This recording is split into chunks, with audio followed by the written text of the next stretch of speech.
Les mots. Il avait énormément lu. Bien qu'il fût pauvre, il considérait qu'il était riche de connaissances, et cela le rendait heureux. Il passait des heures avec ses livres, et il était presque toujours seul. Sa femme était morte, ses 2 enfants étaient chez des parents, et il se félicitait de n'être pas pris dans le tourbillon des relations humaines, ajoutait-il. Il était étrangement réservé, indépendant, et parlait d'un ton calme et sans réplique.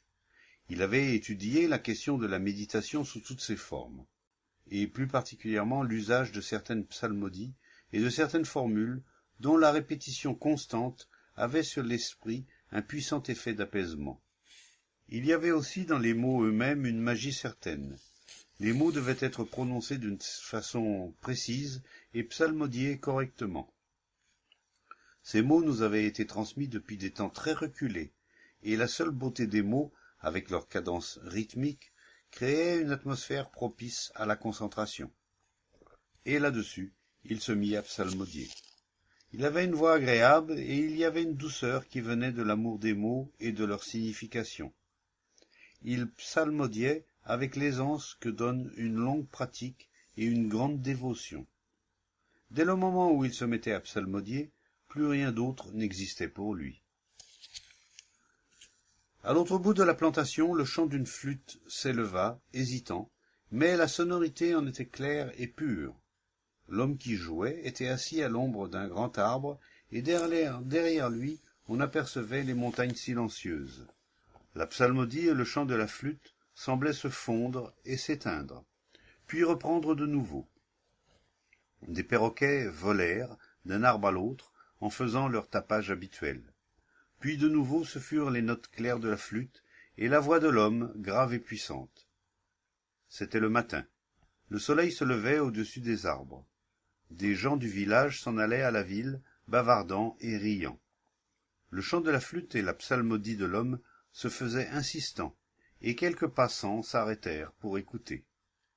Ils s'assirent au bord du chemin, saisis par la beauté du chant et la splendeur du matin, que ne troublait pas le sifflet d'une locomotive au loin.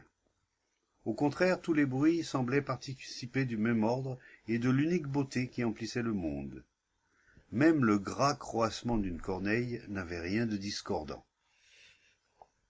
Il y a une étrange fascination dans le bruit des mots, et les mots ont pris une extraordinaire importance dans notre vie.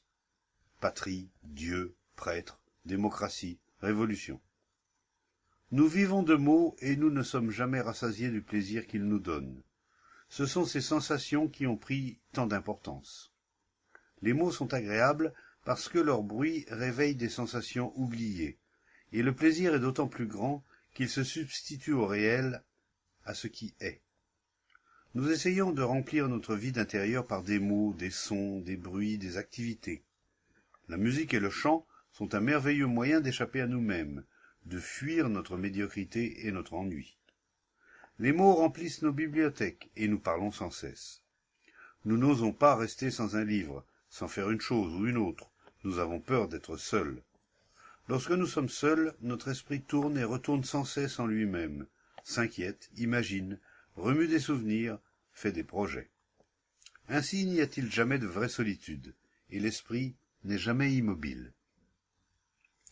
Évidemment, on peut immobiliser l'esprit par la répétition d'un mot, d'une prière ou d'un chant. On peut droguer l'esprit, on peut l'hypnotiser, on peut l'endormir, en le berçant doucement ou par la violence, et pendant ce sommeil, des rêves lui viendront.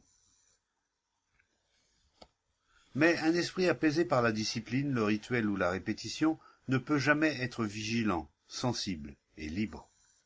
Cet engourdissement de l'esprit par la douceur ou la cruauté n'est pas la méditation. Il est agréable de chanter et d'écouter chanter celui qui le fait avec art. Mais la sensation demande toujours plus de sensation, et la sensation mène à l'illusion. Nous aimons presque tous vivre d'illusions, et il est agréable de découvrir de plus profondes et de plus vastes illusions. Mais c'est la peur de perdre nos illusions qui nous fait refuser ou masquer le réel.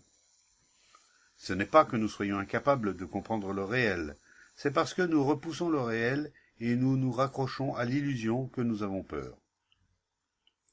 S'enfoncer de plus en plus dans le piège de l'illusion n'est pas la méditation. Et nous aurons beau orner et décorer notre prison, ce n'est pas cela la méditation. Prendre conscience, lucidement, sans choix, des activités du moi, père de l'illusion, voilà le commencement de la méditation. Il est étrange de voir avec quelle facilité nous trouvons des substituts aux choses réelles, et comme ils nous satisfont.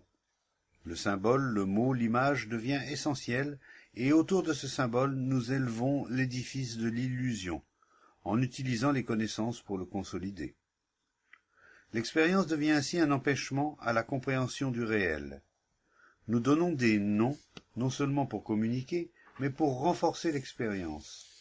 Ce renforcement de l'expérience enchaîne le moi, et une fois pris dans ce processus, il est extrêmement difficile d'en sortir, c'est-à-dire de briser l'entrave de la conscience du moi.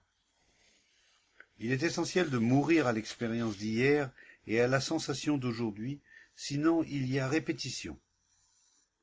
Et la répétition d'un acte, d'un rite, d'un mot est vaine.